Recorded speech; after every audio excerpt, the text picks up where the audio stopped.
कांग्रेस और बीजेपी की चुनावी लड़ाई अब विकास की पटरी से उतरकर निजी हमले की पगडंडी पकड़ चुकी है। ये लड़ाई अब मोदी बनाम गांधी की बनती जा रही है, जहां बीजेपी के प्रधानमंत्री पद के उम्मीदवार नरेंद्र मोदी सोनिया, राहुल, प्रियंका, रॉबर्ट वाड्रा पर सीधा हमला बोल रहे हैं। वहीं गांधी परिवार के वारिस मोदी पर कर रहे हैं सीधा प्रहार। ये कांग्रेस से पहचानिए, देश को लूटा है। राहुल भैया कहते हैं कि गरीबी बरीबी कुछ होता नहीं है। दिल्ली की सरकार को अब बचने नहीं देंगे भाइयों।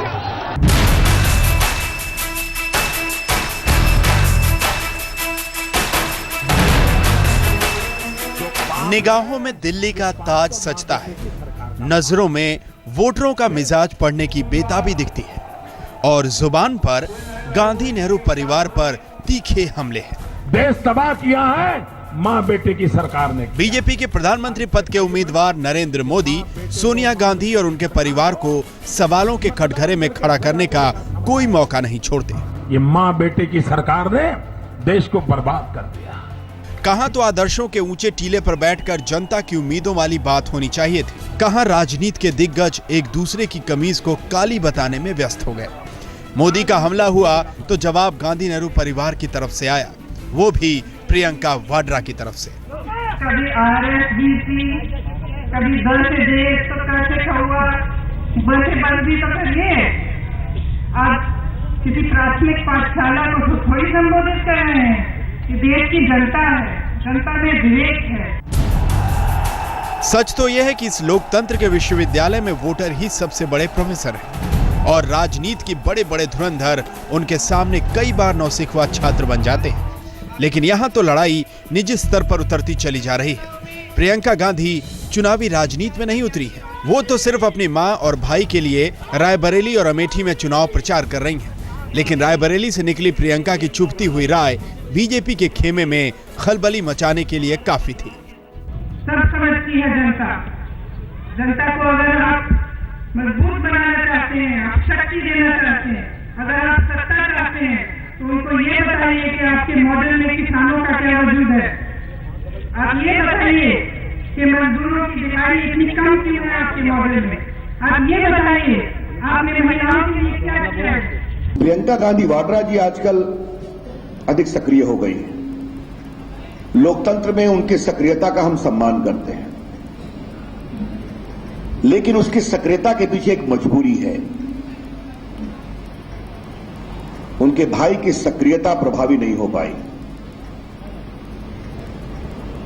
फिर माता जी थोड़ी सक्रिय हुई, लगता है उसका भी इंपैक्ट नहीं हुआ, तो अब बहन जी सक्रिय हुई है। प्रियंका का करिश्मा कांग्रेस के लिए संजीवनी का काम करता है। इस बार वो करिश्मा रायबरेली और अमेठी में कसौटी पर है। लेकिन प्रियंका अपने भाषणों में मां और भाई की चुनावी सीट की चौहद्दी काफी पीछे छोड़ देती हैं। उनके विरोध की आवाज गुजरात तक जाती है और मोदी से पूछती है कि किसानों की जमीन कारोबारियों को मिली क्यों, और मिली भी तो कौड़ियों के दाम क्यों। जनता सब समझती है, आपके गुजरात का मॉडल भी समझती है, जिसमें आपने कौड़ियों के दाम पे हजारों एकड़ जमीन अपने दोस्तों को दी। आपकी स्वच्छ राजनीति भी समझती है, जिसके मिसाल कल आपके बगल में खड़े हुए जनता को हाथ मिला रहे थे। सब समझती है जनता। बीजेपी मोदी की बड़ी छाया में चुनावी सुकून तलाश रही है और इसीलिए जीत का जुनून उसके सिर पर सवार है। प्रियंका उसी सुकून और जुनून पर सवालिया निशान बनकर खड़ी हो जाती है जब वो आधी आबादी के मर्म को छेड़ने के बाद मोदी के स्नूप गेट का हवाला देती है। अगर हमारी सशक्तिकरण की बात कर रहे हो तो बंद कमरे में हमारे फोनों में फोन मत सुनो, आपको मालूम होगा, है ना। या अगर ऐसे राजनेता हैं, नेता हैं आपके दल में जो गलत कार्य करते हैं महिलाओं के प्रति, उनको बाहर निकालो। अपनी दादी की उंगली पकड़कर चलने वाली प्रियंका ने न जाने कब राजनीति की वो उंगली भी पकड़ ली थी जिसने उन्हें इस 16वीं लोकसभा की लड़ाई में एक अहम योद्धा बना दिया है। इसके लिए उनके निशाने पर सीधे मोदी हैं। गांधी परिवार के गढ़ में आकर पहले प्रियंका गांधी ने इमोशनल कार्ड चला, फिर सीधा हमला बोला नरेंद्र मोदी और अमित शाह पर, और अब चोट कर दी विकास के गुजरात के मॉडल पर। मौसम की गर्मी के साथ साथ प्रियंका गांधी के सियासी प्रचार का पारा भी लगातार चढ़ता जा रहा है, लेकिन मोदी से मुकाबले को तैयार प्रियंका के सामने बड़ी चुनौती है पार पाना 10 सालों की एंटी इनकम्बेंसी, महंगाई और भ्रष्टाचार जैसे मुद्दों से। कोई भी देशवासी हो, रायबरेली से कैमरामैन संजय चौधरी के साथ कुमार विक्रांत सिंह, आज तक। प्रियंका गांधी जब अमेठी में अपने भाई राहुल गांधी के नामांकन के लिए गई, तब उन्होंने पहले तो अपने चचेरे भाई वरुण गांधी पर हमला बोला, लेकिन बाद में वो हमला मोदी की तरफ शिफ्ट हो गया। धीरे धीरे राहुल और सोनिया के भी तेवर मोदी पर तीखे होते गए।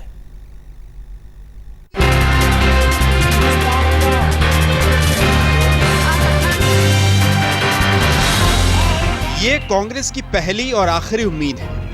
इनकी ताकत से कांग्रेस चलती है, इनके असर से कांग्रेसी मचलते हैं। बीजेपी ने मोदी की हवा बांध रखी है, उस हवा के खिलाफ कांग्रेस की लड़ाई इन्हें ही लड़नी है। इसीलिए मोदी पर 3 तरफा हमला जारी है, सोनिया गांधी की तरफ से, राहुल गांधी की तरफ से और प्रियंका वाड्रा की तरफ से। इन्हें सिर्फ खुद की कुर्सी का ध्यान है और इन्हें गरीबों से आपसे कोई लेना देना नहीं है। वाजपेयी जी आज पब्लिक लाइफ में नहीं है, मगर अगर वो होते तो उनको भी कह देते भैया यू आर आउटसाइडर, आप जाइए। आपने देखा होगा इस चुनाव में कुछ ऐसी पार्टियां हैं जिनकी विचारधारा ऐसी विचारधारा है जो नकारात्मक है। जो चुनाव लड़ रहे हैं वो भी और जो नहीं लड़ रहे वो भी। हमला तेज हो गया, लेकिन मोदी के खिलाफ कांग्रेस में माहौल तो प्रियंका ने ही बनाया। पहली बार जब राहुल गांधी के पर्चा दाखिले पर प्रियंका अमेठी पहुंची, तभी उन्होंने मोदी के खिलाफ माहौल बना दिया और हाँ, सीधे मोर्चा भी संभाल लिया। एक व्यक्ति सारे निर्णय लेगा, जितना भी सरकार का काम है, जितनी योजनाएं हैं, जितने कार्यक्रम हैं, वे सिर्फ कुछ चुने हुए व्यक्तियों के हाथों में होंगी। तो ये बहुत अलग अलग विपरीत तरह की विचारधारा है। मोदी के भाषणों में नेहरू गांधी परिवार पर तीखे हमले होते हैं, तो नेहरू गांधी परिवार की तरफ से राहुल, प्रियंका और सोनिया तीनों ने हथियार निकाल लिए। मोदी घूम घूम कर वाड्रा की बढ़ी हुई संपत्ति पर बोलते रहे। एक 10वीं कक्षा तक पढ़ा हुआ नौजवान जिसके जेब में 1 लाख रुपया था, 1 लाख रुपया था, और 3 साल में 300 करोड़ रुपया हो गया। ऐसा जादूगर ये है, मां बेटे का ये मॉडल है। सवाल सीधे नेहरू गांधी परिवार की निष्ठा पर उठा और नियत पर भी। सवाल प्रियंका के पति पर उठा, इसलिए जवाब प्रियंका की तरफ से आया।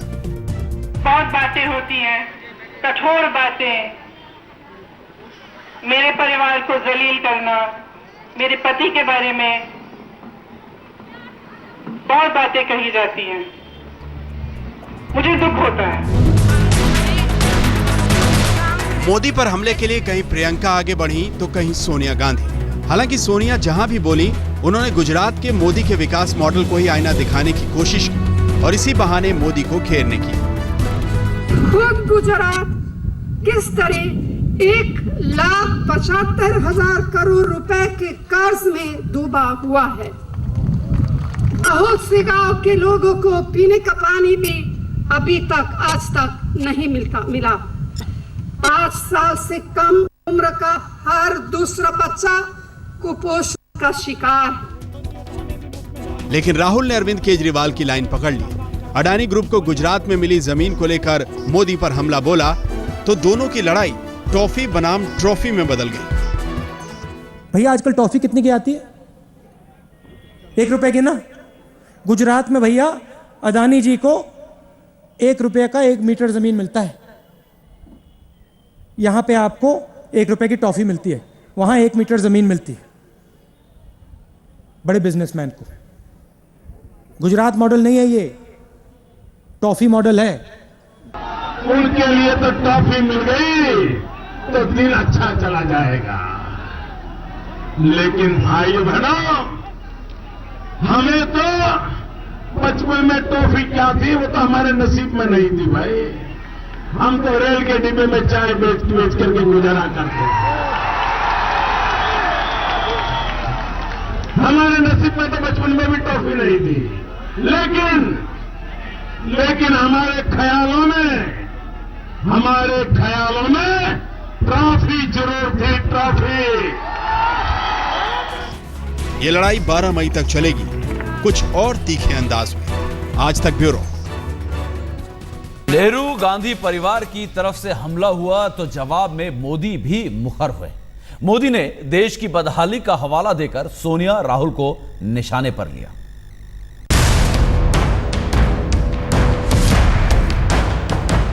विकास की पगडंडी पीछे छूट गई, आरोपों का नया रास्ता खुल गया। इस रास्ते पर बीजेपी के प्रधानमंत्री पद के उम्मीदवार नरेंद्र मोदी भी हैं और कांग्रेस की तरफ से नेहरू गांधी परिवार भी। हाथ की शक्ति मोदी विरोध में लगी, हाथ की तरक्की मोदी विरोध में दिखने लगी। तब बात बात पर नेहरू गांधी परिवार को कटघरे में खड़ा करने वाले मोदी ने दूसरा मोर्चा खोला। एक माँ इतनी सत्ता उसके पास होने के बाद भी देश की चिंता नहीं की, एक ही काम किया कि 10 साल में बेटे को तैयार करके कैसे राजनीति पर बिठा दो। सारे देश को इसी के कारण तबाह कर दिया है। बेटे का भाग्य बनाने में देश के करोड़ों करोड़ों बेटों का भाग्य को बलि चढ़ा दिया है। मोदी जानते हैं कि नेहरू गांधी परिवार कांग्रेस की दुखती रग है और इस रग पर हाथ रखो तो हाथ वाले हमलावर हो जाते हैं। इसीलिए बीजेपी के विकास पुरुष विकास की नई मॉडल की जगह आरएसवीपी मॉडल का व्यंग उड़ा रहे हैं। आर बोले तो राहुल, एस बोले तो सोनिया, वी बोले तो वाड्रा और पी बोले तो प्रियंका। अब आरएसवीपी का मॉडल आया है, आरएसवीपी मॉडल। आर यानी राहुल, एस यानी सोनिया, बी यानी वाड्रा, पी यानी प्रियंका। ये आरएसवीपी मॉडल 1 लाख का 300 करोड़ बना देता है। ये किसके जेब से गया भाई? देश को इस मॉडल से मुक्ति चाहिए, मां बेटे की सरकार से मुक्ति चाहिए। मेरे भाई के बहनों, इन लोगों ने देश को तबाह किया है। लेकिन मोदी ये भी साफ करना नहीं भूलते कि कहीं वो सत्ता में आए तो बदले की भावना के तहत कार्रवाई नहीं करेंगे। फिलहाल आरोपों के तीर अपने अंजाम तक 12 मई को पहुंचेंगे, जब आखिरी चरण के लिए मतदान होगा। तब तक न जाने कितने आरोपों के बाण निकलेंगे, कभी मोदी के तरकश से, कभी राहुल गांधी के, कभी प्रियंका, तो कभी सोनिया गांधी की तरफ से। आज तक ब्यूरो।